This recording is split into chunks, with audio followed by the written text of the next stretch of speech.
काल होती महाशिवरात्री आणि आमचा लागला होता मेडिकल कॅम्प आणि त्याच ऑर्डरमध्ये माझी ड्युटी लागली होती एकदम अचानकमध्ये. त्यामुळे मला घरून रात्रीच निघावं लागलं आणि मी निघाली सकाळी पोचली 5ला आणि आम्हाला हॉस्पिटलला 6ला पोचायचं होतं. त्यामुळे मी हॉस्पिटलला पोचून आणि मशीन वगैरे सर्व गाडीमध्ये ठेवली. त्यानंतर आम्ही निघालो रनाळाला जायला, जिथे आमचा मेडिकल कॅम्प होता. 6:30ला तिथे पोचून सर्व माझा सेटअप लावला आणि माझ्या लाईफचा हा फर्स्ट मेडिकल कॅम्प होता एक विलेज साईडला, त्यामुळे मी सुद्धा एक्सायटेड होती.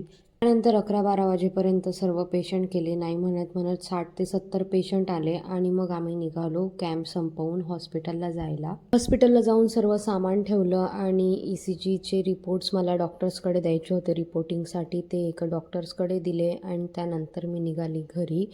भरपूर ऊन होतं आणि मी खूप थकली होती, त्यामुळे जेवण काही बनवलं नाही. घरी येऊन फक्त लस्सी पिली आणि या लस्सीसोबत आजचा ब्लॉग इथे संपूया. बाय.